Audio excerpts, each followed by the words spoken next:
अस्सलाम वालेकुम नाज़रीन, डॉक्टर दानिश रियल फोकस के साथ हाजिर है। 28 जुलाई 2017 पनामा पेपर्स पे मियां नवाज शरीफ साहब को सुप्रीम कोर्ट ने सज़ा दी, ताहयात नाअहली। सुप्रीम कोर्ट ने जो सज़ा दी ताहयात नाअहली वो 62(1)(f के तहत उन्होंने की, और वो सज़ा दी थी नवाज शरीफ साहब को।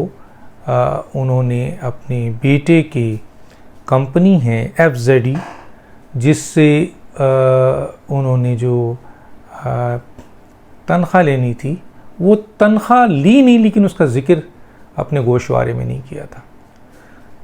तो ये एक उनका जुर्म ठहरा, जिसके ऊपर मियां नवाज शरीफ साहब को ताहयात नाअहल किया सुप्रीम कोर्ट ने। फिर सुप्रीम कोर्ट ने नैब को पाबंद किया कि जनाब रेफरेंस बनाया जाए इनके केस पे, इन्वेस्टिगेशन की जाए। और नैब ने फिर 3 केस बनाया, जिनमें से एक फ्लैगशिप, दूसरा आपके अल अजीज़िया स्टील मिल, और तीसरा जो केस था वो इवेंट फील्ड्स। अच्छा, याद रहे यहाँ पर एक चीज़ बता दूँ, ये तीनों केसेस सेम नौइयत के हैं, यानी आपकी जो आमदनी के हवाले से है, असासे हैं, उसमें ये फ़र्क महसूस किया गया था। यहाँ ये बात भी बता दूं कि इन तीनों डॉक्यूमेंट्स पर नैब नवाज शरीफ साहब का जो प्रूफ है, यानी सबूत है, इनकी ये तीनों मिल्कियत है, वो देने में नाकाम था। ये बात मैं बताना चाहता हूँ। तो फ्लैगशिप और अल अजीज़िया में जो केस चला और जो सज़ा हुई वो तो मैं आपको बताऊंगा, और एक इवेंट फील्ड में थी, लेकिन मैं ताल्लुक़ जोड़ देता हूं कि फ्लैगशिप और अल अजीज़िया में नवाज शरीफ साहब और उनके बेटे का ताल्लुक़ ज़ाहिर किया गया, हसन अन हुसैन का।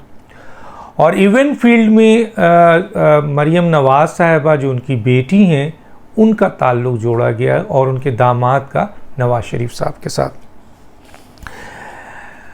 अच्छा, अब मसला ये है कि इवेंट फील्ड में जज जो है वो बशीर साहब थे। जज बशीर साहब ने फैसला 6 जुलाई 2018 को फैसला सुनाया।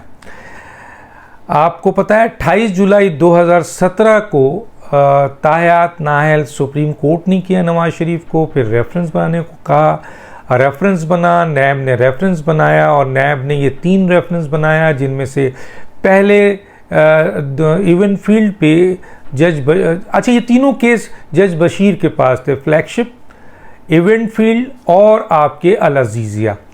इवेंट फील्ड पे जज बशीर की अदालत ने नवाज शरीफ को 10 साल सज़ा दी, 10 साल, और उन पर जुर्माना लगाया जो करोड़ों रुपए था। और उनके जो बेटे थे इवेंट फील्ड पे, मरियम नवाज पे 7 साल जो है वो सज़ा कैद, और 1 साल उनके दामाद पे लगाया गया। ये इवेंट फील्ड की सज़ा थी।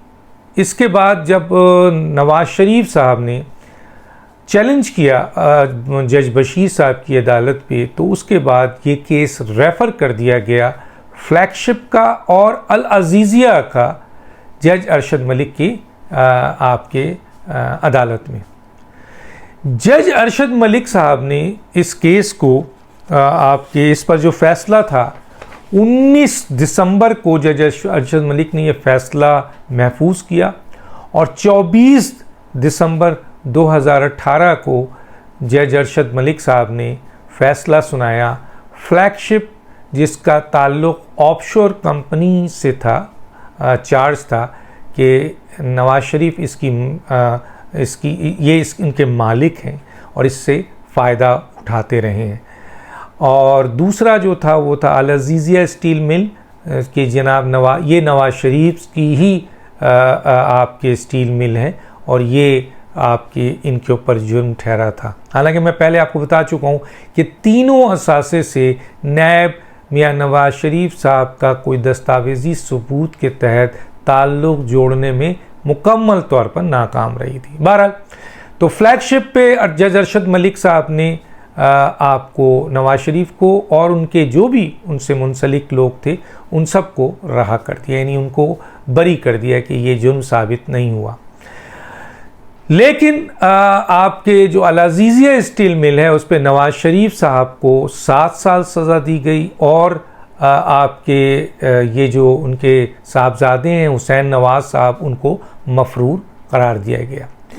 यहाँ पर मैं एक पॉइंट ज़रूर आपके सामने रखना चाहता हूँ कि अल अज़ीज़िया स्टील मिल जिस तरह मैंने कहा उससे नवाज शरीफ साहब का नैब ताल्लुक़ नहीं जोड़ सके दस्तावेज़ी सबूत से। नवाज शरीफ फैमिली का क्लेम था कि ये उनके दादा यानी दादा ने अपने पोते के को दिया और इससे नवाज शरीफ साहब का कोई ताल्लुक़ नहीं है, जो कि नैब साबित भी नहीं कर सकी। आगे चलते हैं। यहाँ पर मैं जैसे मैंने बताया कि 3 केसेस थे और फिर एक जज बशीर ने इवन फील्ड्स पे दिया और फिर 2 जज अरशद मलिक ने यहाँ पर ये फ़ैसला फ्लैगशिप के हवाले से दिया और अल अज़ीज़िया के हवाले से दिया। मैं यहाँ बात बताता चलूँ और वो है कॉन्स्टिट्यूशन का आइन का आर्टिकल 13 और नैब ऑर्डिनेंस 1999 जिसके 1999 का 5 जिसके तहत सेम केसेस पे न 3 केसेस बन सकते हैं, न 3 ट्रायल हो सकते हैं, न 3 प्रोसिक्यूशन हो सकती है और न 3 सज़ा हो सकती है। और वो मैंने आपको पहले भी पढ़ के सुनाया है, मैं इसको एक दफ़ा पढ़ के फिर सुना देता हूँ कि 13 क्या कहता है, ताकि आपको इस सिलसिले में आगाही हो कि 13 बोलता क्या है। 13 जो है वो साफ तौर पर ये बताता है कि मैं आपको अभी बता देता हूँ और ये आपके कि no person shall be prosecuted लिखा हुआ है, no person shall be prosecuted और punished for the same offence more than once, यानी एक तरह का जो ऑफेंस होगा उसके ऊपर न 3 प्रोसिक्यूशन हो सकती है, न 3 ट्रायल हो सकती है, न 3 सज़ा होती है। ये आइन का आर्टिकल आपके कॉन्स्टिट्यूशन 13 कह रहा है, याद रखिएगा। और नैब ऑर्डिनेंस भी 99 का 5 कह रहा है। अब आगे आइए, जज अरशद मलिक साहब ने जब ये सज़ा दी तो उसके बाद जज अरशद मलिक साहब की एक ऑडियो आई जिसमें उन्होंने ये कहा कि ये सज़ा बनती नहीं थी और ये सज़ा ज़बरदस्ती दी है और इस सज़ा में आपके जो उन्होंने कहा कि ये सज़ा बनती नहीं थी और ये मैंने दबाव के तहत सज़ा दी है। अब यहाँ पर मैं एक और बात ज़रूर आपकी नॉलेज में लाना चाहता हूँ कि जज अरशद मलिक साहब की ऑडियो, ख़ुद साकिब निसार साहब की ऑडियो, जज शौकत सिद्दीकी साहब का आपका रिटर्न जुडिशल काउंसिल्स को लेटर, इन तीनों को अगर आप देखें तो ये जो फ़ैसला है अल अज़ीज़िया का, इवन फील्ड्स का या फ्लैगशिप का, वो सारे ज्यूरिस्प्रूडेंस कानून ये कहता है कि अगर किसी फ़ैसले में शकूक आ जाए तो उसका फ़ैसला प्रोसिक्यूशन को नहीं होगा, उसका फ़ैसला डिफेंस को होगा। और डिफेंस कौन है? मियां नवाज शरीफ साहब। तो ये मैंने आपको बता दिया। अब नवाज शरीफ साहब को जो सज़ा दी गई वो मैंने जैसे बताया कि 62(1)(f) के तहत सुप्रीम कोर्ट ने सज़ा दी, जज बशीर ने इवन फील्ड में 10 साल सज़ा दी, अल अज़ीज़िया में जज अरशद मलिक ने 7 साल सज़ा दी और फ्लैगशिप में रहा कर दिया। अब जो बहुत ही इम्पॉर्टेंट बात है वो ये है कि नवाज शरीफ साहब, मरीम नवाज साहिबा का केस तो मैंने सारा आपको बताया, नवाज शरीफ का भी मैंने बताया, लेकिन आज मैं बस नवाज शरीफ साहब का केस के हवाले से आपको अहम चीज़ें सामने लाना चाहता हूं, क्योंकि मरीम नवाज साहिबा तो अब बरी हो चुकी हैं।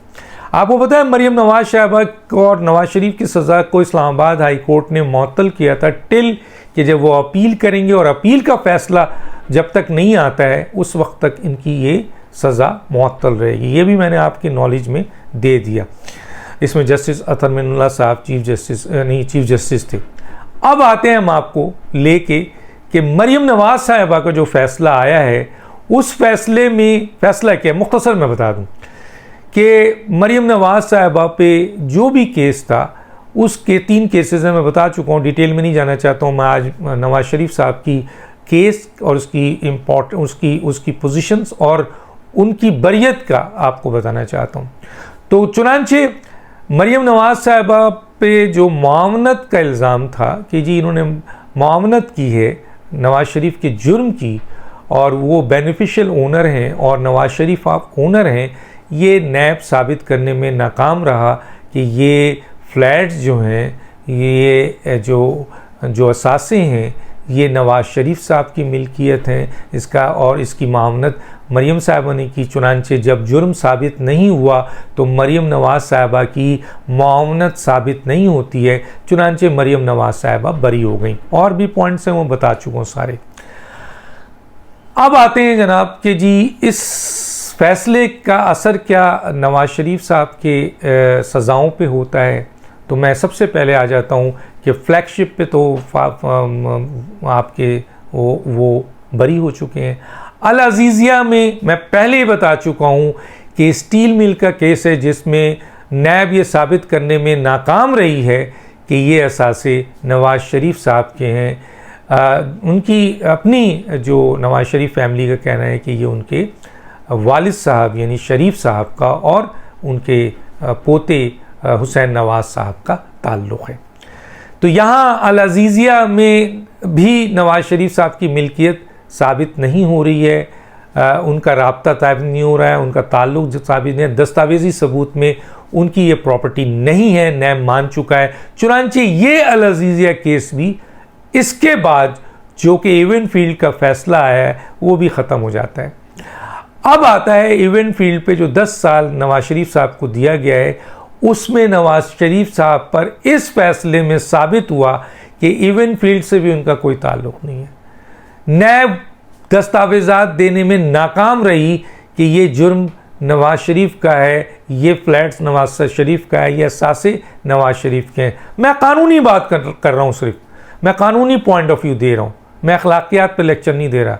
मैं अदालत जिस तरह एक कानूनी चीज़ों को देखती है मैं उस पर आ रहा हूँ।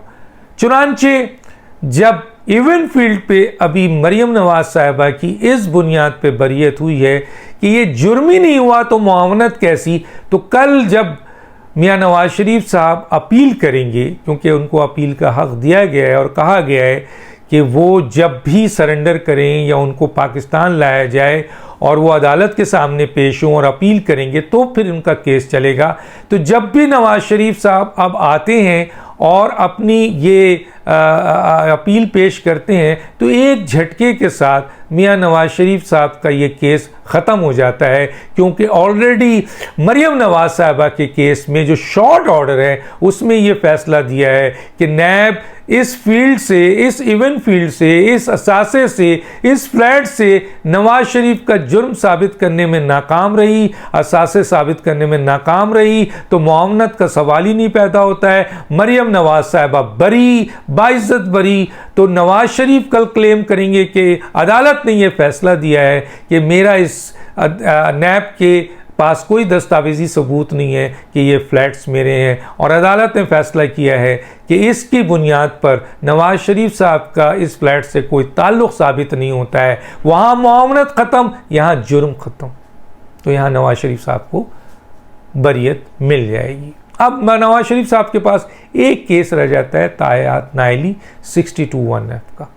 अब मैं उसके बारे में आपको मैं बहुत मुख्तसर सी चीज़ें आपको बता रहा हूँ, लेकिन केस को बंद कर दे रहा हूँ, क्लोज कर दे रहा हूँ।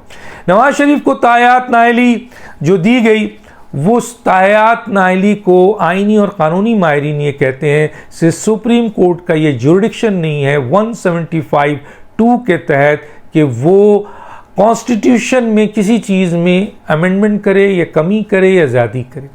62(1)(f) सिर्फ सादिक और अमीन के हवाले से वो आर्टिकल है, उसमें कहीं नहीं लिखा हुआ है कि इनको 5 साल सादिक और अमीन कोई नहीं है तो 5 साल दी जाए, 10 साल दी जाए या तायात दी जाए।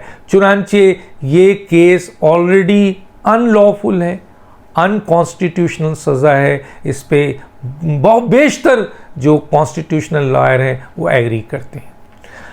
62(1)(f) एक तायात नाइली अनलॉफुल, अनकॉन्स्टिट्यूशनल है, लेकिन इसको ख़त्म करने का भी तरीक़ेकार मौजूद है क्योंकि सुप्रीम कोर्ट का ऑर्डर आ चुका है, सज़ा मिल चुकी है, तो इसको ख़त्म किया जाएगा। 3 तरीक़ेकार हैं।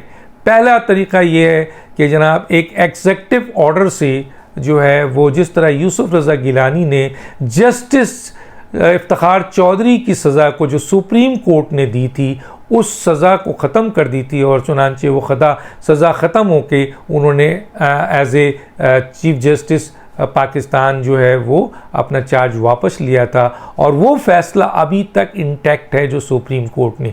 गोया एक एग्जीक्यूटिव ऑर्डर से मियां नवाज शरीफ साहब के इस फैसले की एग्जीक्यूटिव समझती है गलत फ़ैसला है तो ये ख़त्म कर सकती। एक दूसरा है कि पार्लियामेंट को ये इख्तियार है कि वो सिंपल मेजॉरिटी से इस फैसले को जो तायात नाइली 62(1)(f) के साथ जोड़ा गया है जो अनकॉन्स्टिट्यूशनल है, अनलॉफुल है, वो एक सिंपल मेजॉरिटी से ख़त्म कर सकती है। तीसरा इम्पॉर्टेंट पॉइंट है वो ये है कि सुप्रीम कोर्ट ने अपने ही फैसले को रिवर्स किया है फैक्टो बेलारस के केस में 2003 में, और ये फैसला दिया था उस वक्त के जो वक्त जजेस थे, खुद चौधरी इफ्तिखार भी थे, चीफ जस्टिस उसमें थे जज शेख रियाज अहमद साहब थे और जस्टिस इफ्तिखार चौधरी साहब थे और जस्टिस काजी मोहम्मद फ़ारूक साहब थे। ये फ़ैसला 2003 का है फैक्टो बेलारस का, जिसमें सुप्रीम कोर्ट ने अपने ही फैसले को रिवर्स किया है। तो अभी भी अगर सुप्रीम कोर्ट में जिस तरीके से भोन साहब गए हुए हैं आपके सुप्रीम कोर्ट बार एसोसिएशन के सदर, अगर सुप्रीम कोर्ट इस फैसले को सुनती है तो यकीनन ये फ़ैसला रिवर्स हो सकता है और ये ख़त्म हो सकता है क्योंकि ये फ़ैसला ऑलरेडी अनकॉन्स्टिट्यूशन अनलॉफुल है। तो ये चंद बातें थी जो मैंने तफसील से आपको दी कि नवाज शरीफ भी अब किसी भी वक्त अपील करते हैं और इनको इन 3 तरीक़े से ये तमाम फ़ैसले ख़त्म किए जा सकते हैं। चुनांचे नवाज शरीफ साहब के लिए भी रास्ता मुकम्मल तौर पे खुल चुका है बाइज़्ज़त बरियत के लिए। डॉक्टर दानिश को इजाज़त दीजिए। अल्लाह हाफ़िज़।